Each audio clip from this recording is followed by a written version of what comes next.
So it's the morning after the ceremony. It's around 8:30. The guys were supposed to be back at 8 o'clock. I haven't heard from them whatsoever.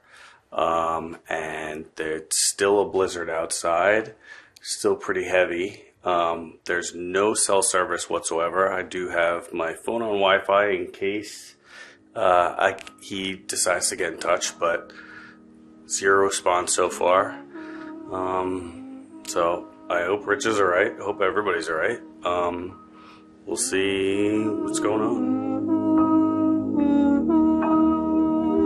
I've been down here before. Cold familiar floor. I could clench my fist, resist, but you won't see me hanging on.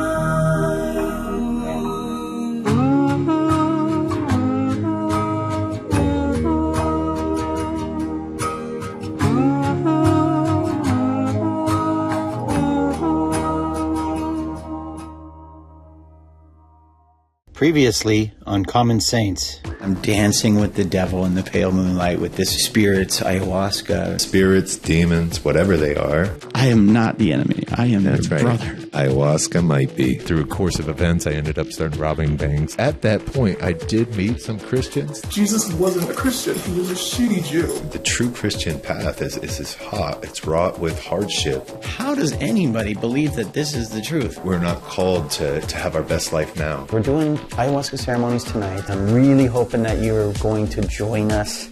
You mean like me take ayahuasca? I mean, you come with us and join us in ceremony tonight, yeah. Am I going to be okay? Of course. You are working with the safest thing on the planet. One of the things that I can always count on is that there's nothing we can count on and nothing we can be certain about. So they for sure should have been out of the house. I don't know if they're getting breakfast or anything, but I feel like at this point, just go over there and stay outside and see what the deal is. I don't know, at least, or maybe just go in an area that has better cell service. This now?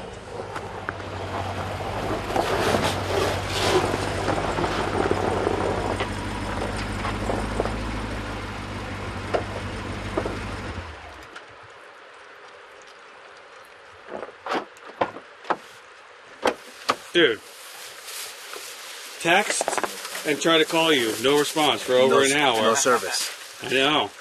That's why I was about to leave and go find you, because I didn't hear from you. No service. I was trying to text you. An hour behind. No service. So I was worried. No, we're good. Clearly in the garb still. Yeah. It's an experience. All right.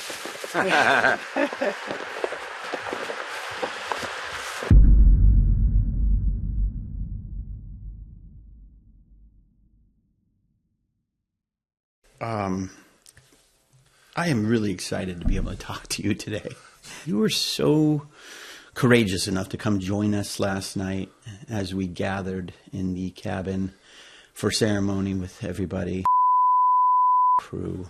I had, 20 or so friends join us from all around the world to be there, and I just appreciate you coming down there and listening to us and listening to the talk, being with them, seeing what we do down there, seeing what the setup looks like. He's intentional with his words. How do you feel about in general, I guess? I believe what he's doing is promoting something that I don't support, so it is really hard for me to just say, I like you. You're helping people go to hell. And you might be a sorcerer.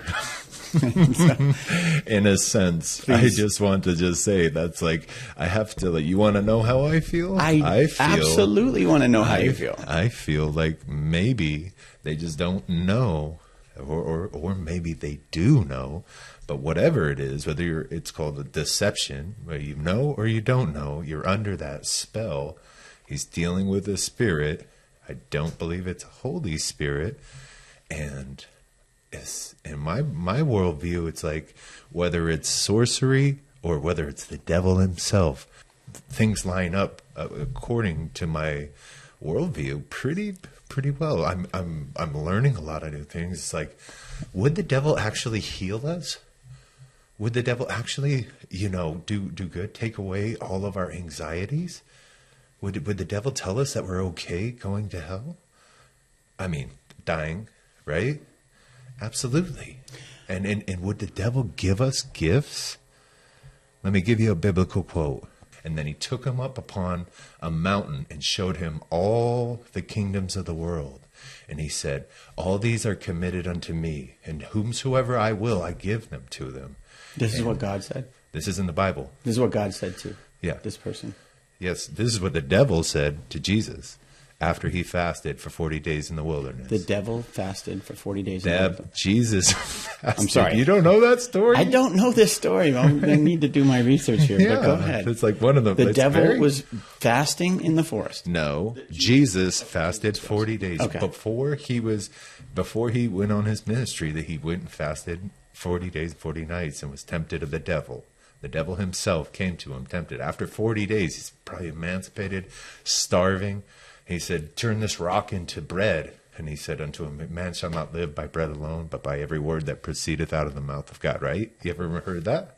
I've heard that line, yes. Okay, so this one, he takes him up onto a mountain, shows him all the kingdoms of the world, and then he says... Jesus takes the devil up onto the top of the mountain? I'm trying to follow you. Yeah, okay. I feel like... I'm sorry. The devil is tempting Jesus after he fasted. Okay. All of this is that. Okay. He tempts him with three things. First, he tempts him with turning a rock into bread. Then he takes him up onto a pinnacle. Have your angels, take care of you. And he said, I don't tempt the God. And then he said, goes up into a mountain. He shows him all the kingdoms of the world. So he's showing him everything, right? It must have been an amazing thing to experience so fast, like infinity coming upon him, and just seeing such beauty, the whole world in your hands. And then he said, I'll give you all that. Yeah. If you'll just worship me, if you'll just say, I love you. And he said, get thee behind me, Satan, for you shall worship the Lord your God only. But imagine this. The devil had the power to tempt Jesus, to tell Jesus these things. And Jesus didn't say, you liar, it's not yours, it's God's. He said, no, you have power here. He didn't say that, but he didn't call him a liar. And he has things. So here's another question I just want to shoot while it's on the same subject. Do you believe that sorcery and wizards are a part of history?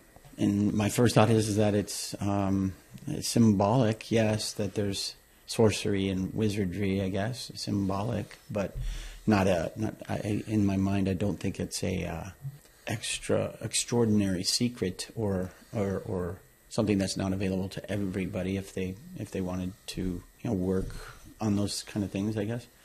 I think it would be good to look into. Yeah. From Babylon to Egypt, they've always spoken of that. Of sorcery. Of sorcery, of wizards, of sorcerers. Right. So a question is like these people who influenced the people, right? They were known among the people as having power, right? There was something they were offering that was very alluring to people. Right? Yeah. Otherwise, why would these people do that? Yeah. They had power. Yeah. I've been considering about this as what kind of that power is, because we've all been dealt with the things that Anthony shared. We all have insecurities. We all have weaknesses. We all have struggles and trials, and all those things have been common with man for all of history. Yeah. So why wouldn't the wizards receive power, and it was work? That was their profession. They did this. They were out, doing it, and people knew them as people having power. From my side, it all does seem like wonderful stories.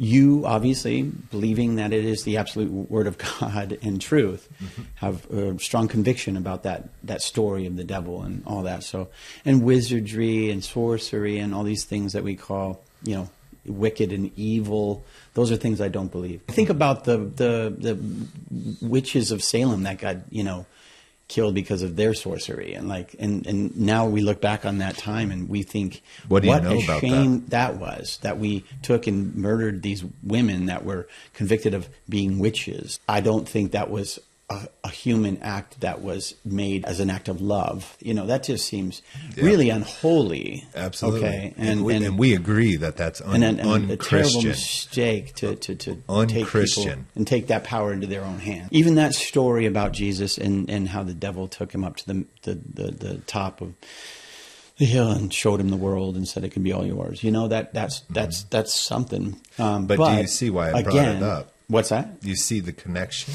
I've heard you talk about this before, and I'm aware of it. Yes, and in my mind, it is a story, and it's a beautiful story. But no, I'm talking the connection from that to your like practice. what you're saying is that is basically working with the devil, and that he's bringing us up to the top to show us the world and saying this can be all yours. He's turning the rock into bread. He's making all these promises and all these things that look so pretty and wonderful and attractive on the outside, and we're not supposed to eat the forbidden fruit or eat the bread or be able to have that kind of power for ourselves. That's God's power. Get behind me, Satan. We're only supposed to worship God, and that's what the mother wants, doesn't she? What's that? No. She wants you to love her. That's what God wants. Yes, that type of love. That is what God wants, isn't it?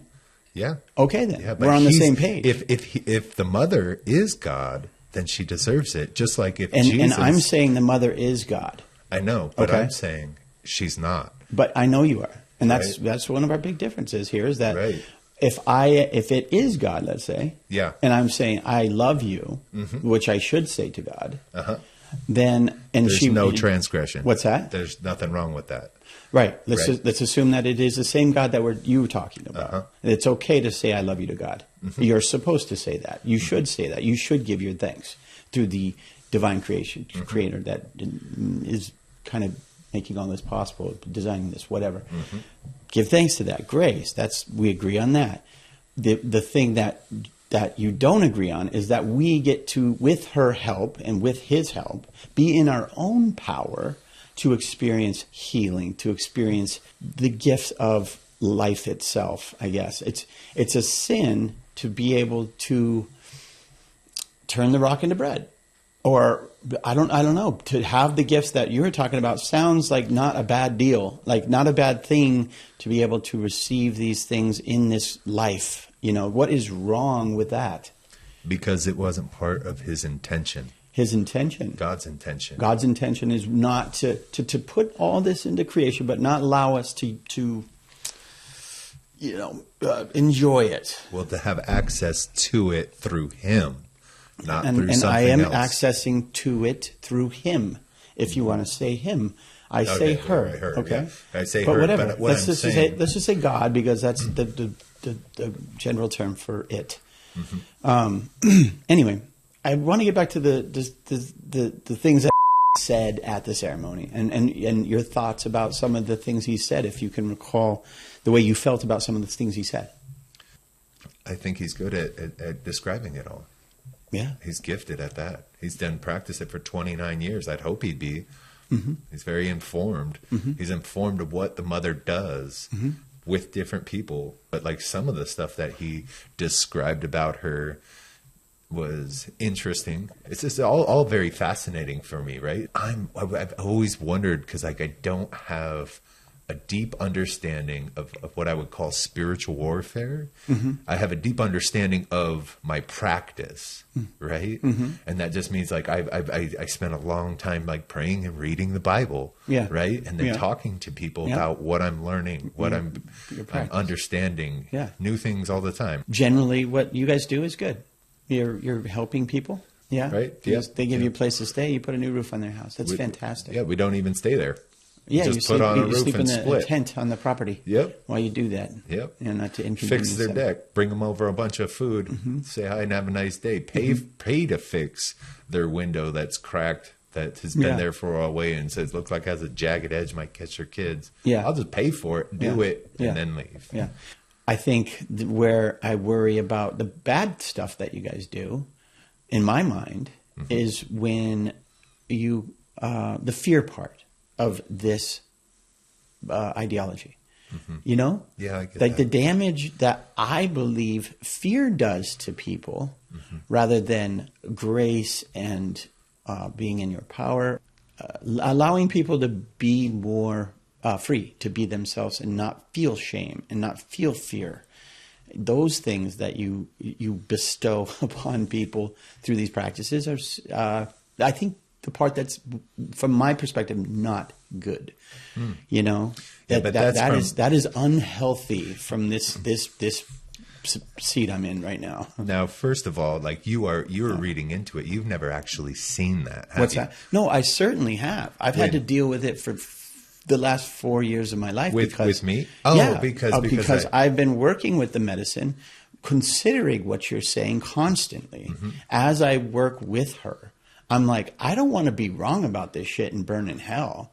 So I had to go through the fire, considering that. Okay. And I arrived out the other side and realized fear is a disease. Fear causes pain, sickness, and destruction.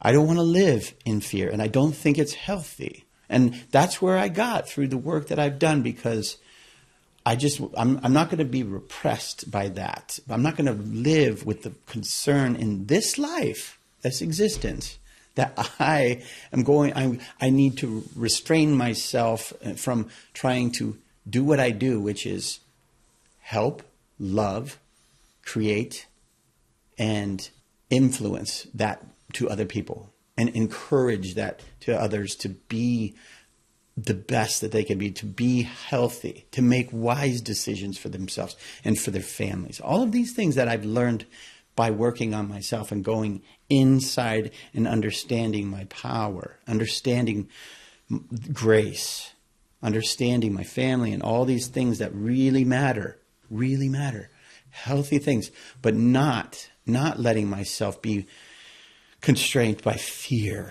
Because I'll tell you what, brother, last night at that ceremony, it was the biggest ceremony that I have experienced. And I think part of it is because we've had all this wonderful energy swirling, of course, all of this magic, if you will, which is just it at work, you know. And in that experience, I felt unbelievable love, unbelievable alignment with my journey, you know, like I feel it coming together. It's unexplainable, but you feel everything coming into alignment in a very healthy, happy, loving, just way that you just cherish every one and every bit of this life as a miracle, right? As a miracle. You ready? Yeah, let me know. I mean, you don't look great. No? No. How do I look? Disheveled, like you been through a war a little bit. Yeah. It was a super intense experience. Not at all what I expected. I think I drank more than anybody last night. So Chris and I were bunk to bunk, and he started to have an experience and ended up in my bunk. So He was like leaning on me, and his foot was in my face, and I didn't want to touch him and disturb him because I was completely sober. And I was like, so this is what it's going to be? Like, I'm just going to sit here with his foot in my face and like I feel nothing? Like, what is this? And then came and sort of like helped him back into his bunk. And then he had like the giggles. He was laughing a lot. He just kept laughing. And so I was like, I'm feeling nothing. Like, this is kind of, I don't want to say bunk. Like, I knew it wasn't bunk because people were having an experience around me, but I was having nothing. I laid down and I was kind of in and out of sleep. Like, and then all of a sudden I woke up and I wasn't me. I lost complete sense of reality. I lost my identity. I didn't know what was real. I could barely see. I had to touch the bed that I was on to sort of ground myself that I was still like here. And I started to see intense color and intense shapes, like fractals, like sacred geometry, gears, numbers, just spinning all in space and kind of overlapping and happening. And it feels like an entity. It does. It really does. It feels like a spirit. It feels like something is not, I don't want to say taking you over, but maybe a little like possession, maybe a little bit like communication. I can't really describe it. And I got scared. I got scared. The first thought was like, oh shit, I drank too much. And I kept telling myself, this is what you wanted. This is what you wanted. And then it became a little hard to breathe. Like, not that I couldn't breathe, but that I had to think about breathing. And so that was a little distracting because I was like, I just want to relax and I kind of have to breathe. I got very, very petrified. And then I didn't know if I was going to come back. That was the other one. It's like, did I drink too much of this stuff? It was kind of like, am I going to come back? Like, did I ruin my brain? Right? Like that's a little, the fear kicks in. A lot of heavy, like deep, heavy breathing to kind of ground myself. When it got super intense, I tried to get up and I couldn't walk. Like I wanted to go to the bathroom. I couldn't go to the bathroom. I was like, I couldn't sense where the floor was. The walls, the shapes, everything was gone. It became this like super intense. You know what? I guess the best way to describe it is this. In my awareness training as a mindfulness meditation practitioner, we train to become aware of being aware. So awareness is the space that all your experiences happen in. Like if I clap my hands right now, you hear that in your ear, but it's happening in awareness because there are other things that are happening within that space. Your taste, your smell, your seeing, all that's happening. This felt like awareness overload. Like I couldn't distinguish between what hearing was, what seeing was, I couldn't distinguish my body. It was like everything was just coming into pure awareness too much. And it was way overload. I couldn't process any of it. It was miraculous what happened in there. I've never said those words about anything. It happened last night. How could the devil be so loving like that? And not like, where's the bad in what we do? Who said the devil has to make you feel bad? Well, I want to know where the bad is. Tell me that. I mean, I think a lot of the bad is in us. In us, in me, in all of us. Like we seem to. If you want to install that in everybody, you can. I think we have a lot of bad in us. You talk about purging, right? Well, like everybody's wounded, healed, traumatized. Yes, we all have that to deal with, which is bad. Well, give me an example of what you would consider bad that you've witnessed about what we do, except that you think that we're working with the devil. Well, I guess that would be the main thing, right? That's the one thing. That's the big thing. But tell me the little things. Like get into the details about how you perceive us. I can do that. Operating as let me bad. think about it for a while because that's a question where I would have to get into the nuances. Mm-hmm. But there are, and I've thought about them. Okay. One of them would be that I believe that the things that you experience are a group of lies to reality. Reality is what the truth is, right? And if the things that you experience aren't the truth, and I know some of them are hard to prove, but what do you mean by I'm going to get there. The things that are not I'm going to true. get there. Okay. So I would say like some of the things that are being told to you is that there's nothing to fear. Some of the things that are being told to you that you've been reincarnated. That is what the devil would tell you. Yes. Okay, so that's again going back to the devil. The devil. That's all connected. Everything you experience is from him. You're saying that believing in reincarnation is bad. Yes. Okay. It doesn't correspond with reality. There's no proof to that. I can't prove it one way or the other. And we're going to get into proof about things. That's the goal here, brother. Yeah. Really trying to dig into any kind of proof we can find. So, but proof for Jesus, you're proof asking for the me, resurrection. That's one thing we got to go dig into big time. Absolutely, that's okay, one of the strongest strongest I don't need to dig cases. into the fact that Jesus existed. I know he did. Okay, well that's good. That's not the difference in opinion here, but I do think that the resurrection part is where I draw the line. It's perfect. That's great. Yeah, that's what we need to talk about. We will go there, but like that's where I draw the line. I love Jesus. I love that man for what he did.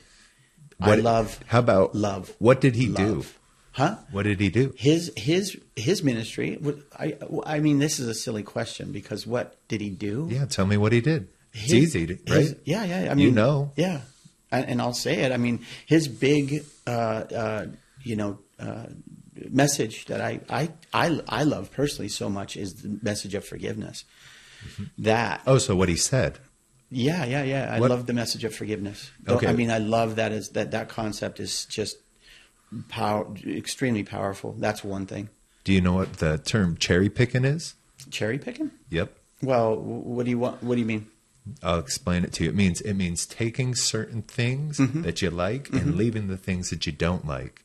So right now you're referencing things that you appreciate about Jesus. Yeah. And that's the words that he said. The things that he spoke are His beautiful message, to you. His message. But how am I supposed to give you the whole cherry tree? Yeah. And I'm going to say the reason that I bring that up is because if we're appreciating what he said, we have to take the whole sum of what he said, and most of what he spoke about. We don't have to take the whole sum of what he said. And then if you don't, that's cherry picking. Well, that's the only way I know how to do it, because the whole thing of what is said and at least in the terms of the Bible, is a big cherry tree, and there's way too many cherries on that tree for me to just dump on you right now. Of course, right? Right. What I'm saying is you can't just take some and none. I'm not expecting you to know them all. You can take some and not all. It's almost impossible to take all of everything all the time. I can't give you all of Jesus's ministry. But one thing I've heard, and I don't know the facts on this, but if you really boil down what you can actually prove that Jesus actually said, using the Bible as a reference and the four Gospels as a tool to cross-reference, like very little of what he actually was read in the Bible, in the color read, can be taken and cross-referenced and then confirmed as really the words that he said. So there's this, and we could dig down on that. What's that? You're pausing this? Is this good? Yes, this is great. I'm so glad we have that on recording. Okay, Thank you. okay. Thank you. Are you all out there excited about that? We got that on recording. That's one thing he said that I think cannot be cross-referenced. Yeah. Yes. And let's put that in the notes that we can go there. We can talk to some kind of theologist that can tell us about this idea of what can be actually proven as the words that Jesus said in his time. So me and Chris, one time we had an audio book. We often listen to audiobooks together. And as we do them, I'll let him pick one, and then I'll try and pick one. And one of the first ones that we picked a book called I don't have enough faith to be an atheist. Yep. Yeah. And I think it's just like there's some things that are a little cocky in it, maybe arrogantly put. I wish I would be a little more sensitive. It's not the perfect book, right? But the one thing for sure is the information there is undisputed. Will you cherry pick one piece of information from that book and tell me what you're talking about? And Chris just said that you cannot cross-reference the teachings of Jesus in the four Gospels. And in a section of that book, it says that the teachings of Jesus and the information that we have in the New Testament is the most cross-referenced piece of history that is available. So the most. You're saying the evidence one. is out there. According to this imperfect book, they say, no, it is cross-referenced many, many times. So we'll dig down on that. Let me just touch base on it just a little bit. We're saying that what happened in the first 300 years of Christianity was it was illegal to be a Christian. So what happened? People ran. They ran for their lives. Yeah. Some people just willingly gave their lives. Right. But it was like by the blood of these people being killed all over for this and all the miracles that were happening, that it was dispersed, quote, to the four corners of the world. So now we find these pieces of literature, of copies of the manuscripts and the teachings of Jesus in the four corners. Even today, we still find them. Yeah. And when we find them, do you know how accurate they are? Yeah, I've actually studied a little bit of this, and there is a lot of questions about it. There's no certain answer about the way that the books of the Gospels were collected. How long after Jesus? How close were they to Jesus? You know what I mean? Yeah, sure. There's so many questions about that. This is not a silver bullet argument here, bro. Okay. You just actually pulled in other arguments. I just said I didn't know all the facts about it, but I do know that there are some who say what you can actually confirm about what Jesus said through the books of the Bible, the Gospels, is very little. As they dig up and they find manuscripts of the New Testament. Yeah. They find them in Babylon. They find them in Persia. They find them in Egypt. Yeah. They find them all across the world. Different languages, sometimes, right, being translated over, but mostly in Greek. Greek New Testament manuscripts just copied. Yeah. Now, if it wasn't accurate, right, they would find different things. They would be like, oh, and then Jesus was a black man, and he was racist against the white man, and he persecuted, Irenaeus or whatever, right? But it is 99%, above 99% accurate. They're all the same from different continents. I love these facts that you're throwing out there. 99% of them. So think about it. It was dangerous dispersed. territory, right? It was dispersed. If you keep finding them over different ages, hundreds of years, all across the world. I've got a different story about how those books were assembled. I don't want to talk about this for too long because it's just a wormhole, and we got to really. I just wish you could acknowledge what is being. Are you presented. trying to say that the books of the Bible, that the words that Jesus said, are 100% true, and even though we can agree that from one book to another, even the words themselves are not the same?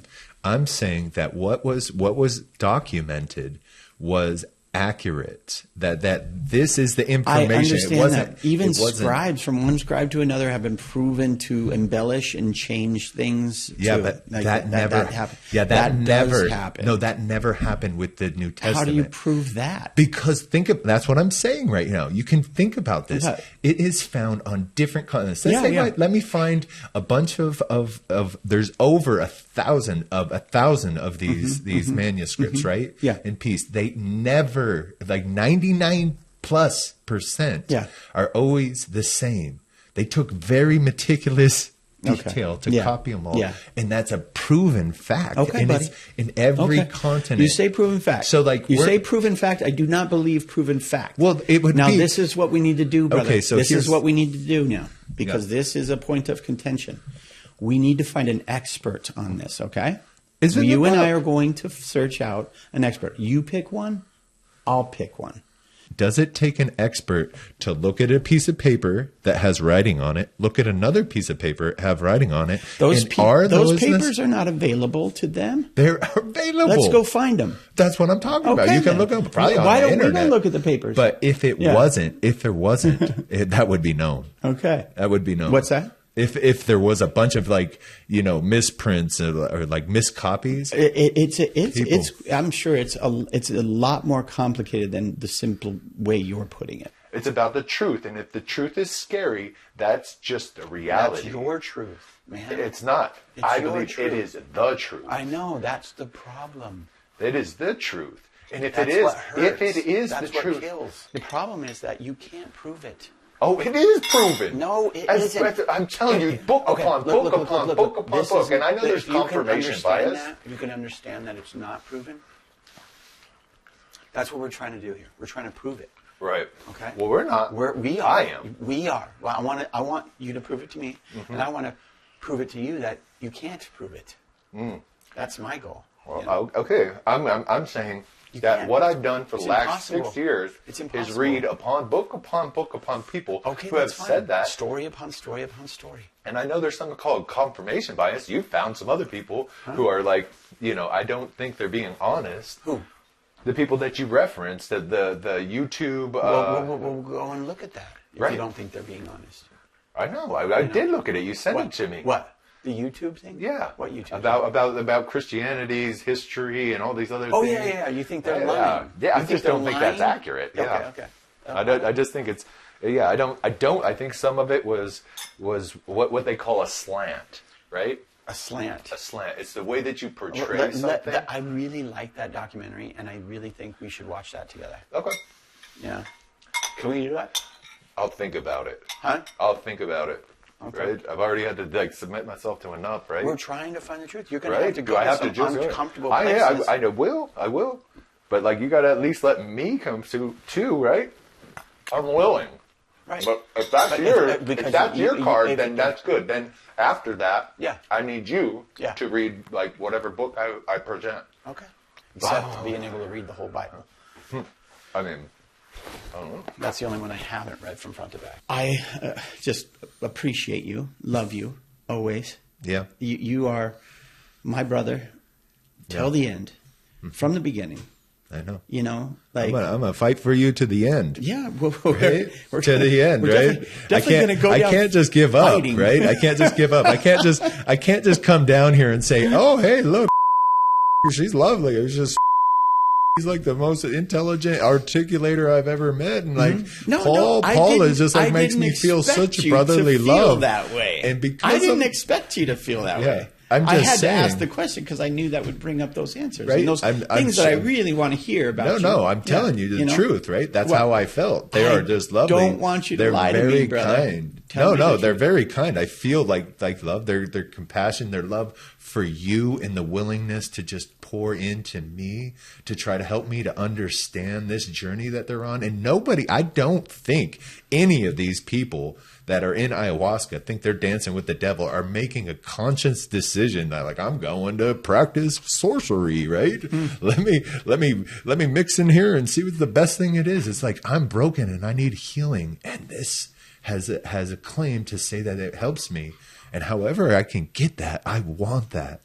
And the fact is, That's a bad thing, huh? No, I'm saying I acknowledge that as a good thing. I see that's people's hearts. I love that about them. That's why I love them. That's why I love you guys. I don't think you do, but the truth is that I have to Your truth. the truth that I feel is that if this is true and that is God, right? And that is the truth that like we really just aren't ever going to like there is no point and there is no really right or wrong, and we're all going to be reincarnated, and we're trying to like just become the best that we can. And I want to help you if you take these herbs that take a while to create, and if you can find somebody in your journey in life, and if not, then that's just part of life. Find somebody to be able to expose them to ayahuasca. Oh, find somebody to bring into the devil's work. Well, I'm saying this is your perspective. But it certainly feels like a very shallow way to look at the work that we do. I'm not saying that. I'm saying, what about all the people that don't know about ayahuasca? What's the world to them? Just suffering? There's many ways to heal. There's many ways to find truth. Think about all the people out there that don't know Jesus. Right? Yep, I get it. They don't know this bearded white man. Why do you say white man? Because he was, right? He was a Jew. But he wasn't white? He wasn't white. What was he? Wasn't? Okay. I thought he was. Cut it out. Did you really? What is he? Is he black?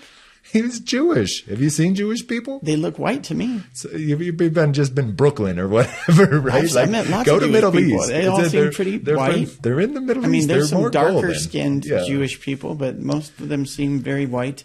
Okay. Well, I mean, the Jewish people, look at them. I didn't know Jew was a race. Is it a race? Jewish people, the Israelites, the Hebrews. Is that a race? I mean, it would be called like I guess you would call it a people. Yeah. Is that a race? I always thought.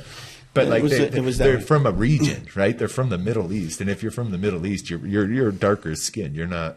You're in the sun all day. He had a color of skin. That's all I'm talking about. It was probably olive. And when you say, I just couldn't see him. I couldn't see him. Something I think is so audacious about this guy Jesus being the God of everybody in the whole universe comes down and takes the form of a man. And in that case, he needs to be one color. He's got to pick some color. What do you want him to do? Be a shape changer? No, that just seems just pretty black on audacious to come down, because that disenfranchises so many people. Why? Because I don't know. That separates just that one fact that he's a white man, and so many people are like, I am not white. It's not my God. Why would my God be white? My God would be black. Yeah, that's the message of the New Testament, was it coming to the world. Yeah. It was even to them. That's what most of the New Testament's about. All of it seems very fantastical. A part you of know it. what I mean? Like the creator of all this comes down, takes the form of a single man who puts on his pants every morning, goes to the bathroom, shaves, and goes to work. Yeah. Even think about, let me say the same thing differently. Okay. The King of Kings, who had all power in all the world, came down to dwell amongst us. He didn't come as a mighty emperor to reign over us. He came down and chose to be poor and dwelt in a manger among a nobody in a nobody town. I get and it. to sweat I get it. and We to all know suffer the story. and to be hungry We do know the and story. to never really rise to anything that he was completely able to. He chose to be numbered among the poor and never to rise against that. Sometimes people would come and they would break alabaster box and pour ointment on his head, and all his disciples would be like, "Why are you wasting all this?" It's like, just let him do good. If you knew who I was, you would do everything you could too. In a sense, they said they did a good work, but he didn't live in that world. And then in the end, It's a great story, my friend. This is history here, Right. all the way to the death Right. is history. Right. Who he is But up for the question. difference is whether or not it's God or not. Yeah, but Okay. he said those things. What's this? He said is documented in those manuscripts that he said things like do you believe like I and the Father are one? Yeah. Yeah, that makes What does sense. he say? Before Abraham was, I was. Well, I'm not sure what that reference means exactly, but Yeah. the bottom line is Before Abraham God existed, is all I around us all the existed. time, okay? Working on us right now through this talk. Yeah. And I feel that, and I love it, and I pray for more of it. Yeah, but And you were and just kind of want- like speaking bad of the same thing that you speak good. Sometimes you speak good of it. Sometimes you speak No, bad of it. I think Jesus was a man that came down and he found the same things that we're all looking for. Well- and he had a great, view of it What when was- he was here. And he was able to put it into words as best as he could, this mystery of life that is still a mystery and always will be. It will never be defined. But he did a pretty good job of doing that, and that made a lasting impression on our humanity, our history, many cultures, because of his impact. But so did Buddha. So did Lao-Tzu. Okay, So did so many other people that are reverberating through time. So this All right. one guy was God, though. This one guy who had it figured out. So here's the thing. You know who C.S. Lewis is? Have you ever heard of that I've term? read C.S. Lewis, yes. And there's a number of people Yeah. who have coined the same thing. What they said is like, you cannot say that Jesus was just a good man because of the things that he said. What he said that he will come in the clouds with his angels. Okay. Right? Yeah. Yeah. Right? So Okay. Did who that says happen? that? Who Did that says happen? No. No. So we're talking about the judgment. Yes. Okay, well, it didn't happen yet. Yeah. So So either it's he not- was a liar, or he was a lunatic, or he was referencing that he will come with his angels and he's God. Yeah. Right? Right. That's Get it? still yet TBD. Yeah, that's just one of them. No, There's a yeah. number like he says like that you can't just like do away with him as a good teacher. He's either a lunatic, and then you have to take, is he a lunatic? Look at the things he said. They're just too profound. Right. We're still questioning whether or not maybe he didn't actually say that. Yeah. But we know that either the disciples who documented that it's the most documented, accurate piece of history that we have, were either also liars, lunatics, or just recounting what he said. Well, and they were willing to not only alter their lives for the worse, to suffer to a martyr's death. That's what it is. They This is a common story amongst all religions. It does happen amongst all the common story of martyrism, of course. But martyrism, but not like group martyrism. Not like a whole scale martyrism for 300 years. Well, everybody lining up. I think All those people. That's not common. That is not common. It is. I think it is. Okay, And- well, and let's you get know that what's- one you on know what's a document too. martyr- This one is full of good I documentation.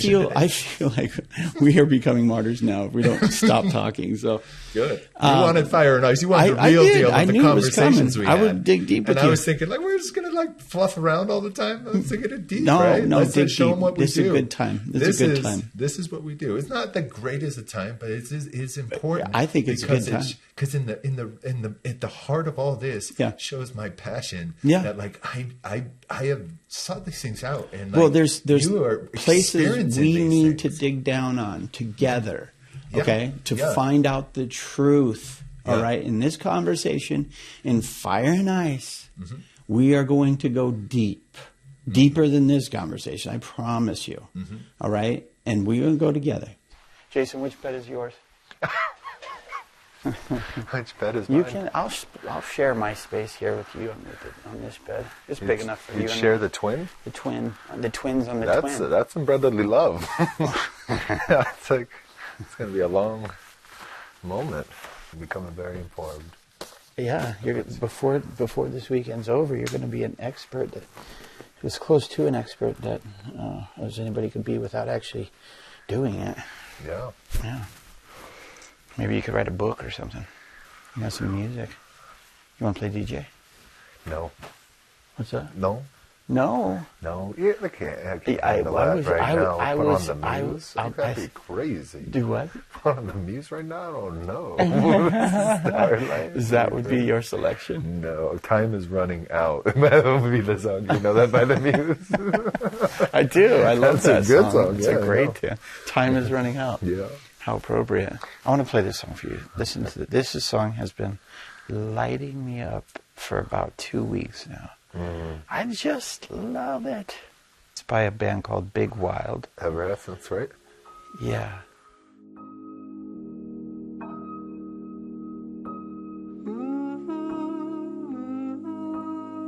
Thank you. Thank you for sharing with me. Thank you for being there. Thank you for loving me. And we'll do this again soon. I think there's another retreat happening in California next month. You want to come? Oh boy, could I? Yeah, I'll pack you in my I'm bag. busy. We'll do this I'm again. so busy. If you thought that like I'm just lining up to do this stuff. All right, man. Well, Send me an email and I'll get with my You're on the ex-secretary. list. You're on the list. And Let's work out. signing off. Bye-bye. Sounds a bit like the Muse. Nice jam. Would you put this in your hard drive and rock it? Yeah. I'd run a couple miles here to this. Get lost in thought.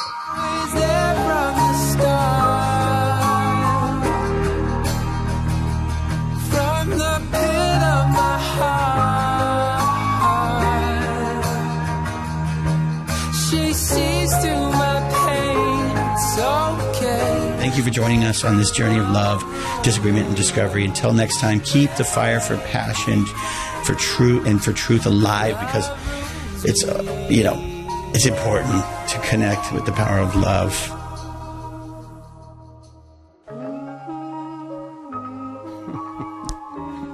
It has brought me to tears many times now. I'm going to get the rights to this song. It's going in the movie. Okay. Along with the Red Hot Chili Peppers, of course. Okay. On the next episode of Common Saints. I know I've been having crazy dreams about you, so I can't call you because I'm being persecuted by demons nightly. But besides all that, we're just wondering what you're doing for Thanksgiving.